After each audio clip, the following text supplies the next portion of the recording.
साल 1976 में शिबू सोरेन धनबाद जेल में बंद थे। अक्टूबर-नवंबर का वक्त था। जेल में एक महिला कैदी करुण स्वर में छठ के गीत गा रही थी। शिबू सोरेन जेल में महिला कैदी का गीत सुन कुछ समझ नहीं पाए। उन्होंने झारखंड आंदोलन के एक दूसरे कार्यकर्ता और जेल में बंद झगड़ू पंडित से इस बाबत पूछा। झगड़ू ने उन्हें बताया कि महिला हर बार छठ करती है, लेकिन इस बार एक अपराध के जुर्म में जेल में है, इसलिए वो छठ नहीं कर पा रही है, लिहाजा वो बहुत पीड़ा में छठ गीत गा रही है। तब तक आदिवासी नेता के रूप में प्रसिद्ध हो चुके शिबू सोरेन एक गैर आदिवासी महिला की पीड़ा सुन बेहद दुखी हुए। उन्होंने जेल में ही महिला को छठ व्रत कराने का इंतजाम कराया। समाज में अपना नेतृत्व कौशल दिखा चुके शिबू सोरेन ने जेल में भी अपनी लीडरशिप क्वालिटी दिखाई। शिबू सोरेन ने सभी कैदियों से अपील की कि वे एक सांझ का खाना नहीं खाएंगे और उस पैसे से छठ पूजा के लिए सामान खरीदा जाएगा। आखिर हुआ भी ऐसा। सभी कैदियों ने एक टाइम का खाना त्याग दिया। महिला को छठ करने की व्यवस्था दी गई। शायद उसी के बाद जेल में छठ करने का प्रचलन भी शुरू हुआ। दरअसल इन बातों का जिक्र लेखक, पत्रकार और वर्तमान में प्रभात खबर अखबार के वरिष्ठ संपादक अनुज सिन्हा ने शिबू सोरेन की जीवनी पर लिखी शिबू सोरेन नामक पुस्तक में किया है। दरअसल 1970 के दशक तक देश के राजनीतिक नक्शे पर शिबू सोरेन का उदय हो चुका था। उनके पिता सोबरेन सोरेन की हत्या हो चुकी थी। पिता सोबरेन सोरेन गांधीवादी थे और पेशे से शिक्षक थे। उन्होंने महाजनी प्रथा, सूदखोरी और शराबबंदी के खिलाफ अभियान चलाया तो महाजनों ने उनकी हत्या करवा दी। ये तारीख थी 27 दिसंबर 1957।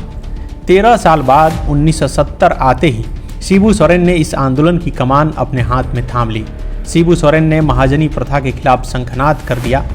25 जून 1975 को जब आपातकाल की घोषणा हुई तो शिबू सोरेन पर गिरफ्तारी की तलवार लटकने लगी। इंदिरा गांधी ने उनके खिलाफ गिरफ्तारी का आदेश दे दिया, लेकिन शिबू सोरेन तो फरार थे। तब केबी सक्सेना धनबाद के डीसी थे। वे शिबू सोरेन को समझते थे। उन्हें शिबू सोरेन को समझाया और आत्मसमर्पण करने के लिए राजी किया और 1976 में शिबू सोरेन ने सरेंडर कर दिया था। छठ पर्व व्रती के लिए छठ सामग्री उपलब्ध कराने की घटना उसी दौरान की है। यह वाकया बताता है कि शिबू सोरेन को आखिर दिसुम गुरु क्यों कहा जाता है। ये तो महज एक वाकया है। शिबू सोरेन के जीवन में अनेकों ऐसी घटनाएं घटी है। आज भले ही भाषा, जात पात की लड़ाई हो, मगर शिबू सोरेन के द्वारा एक गैर आदिवासी महिला के लिए उठाया गया यह कदम यह साबित करता है कि लोगों को समेटने व दूसरों की परेशानियों को दूर करने के लिए वह कितना एक्टिव थे। आज शिबू सोरेन झारखंड सहित पूरे देश में दिसोम गुरु के नाम से जाने जाते हैं। दिसोम गुरु मतलब देश का गुरु। शिबू सोरेन को संथाल समाज तो भगवान मानता ही है, साथ ही सभी समुदाय के लोग शिबू सोरेन को सम्मान की दृष्टि से देखते हैं। आज शिबू सोरेन का जन्मदिन है। वे 79 साल के हो गए। हम उनकी लंबी उम्र की कामना करते हैं।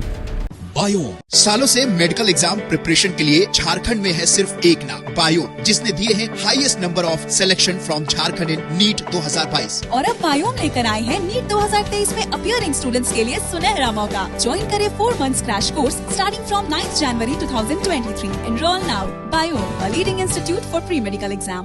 विवेकानंद विद्या मंदिर स्कूल एक CBSE affiliated English medium coed school है।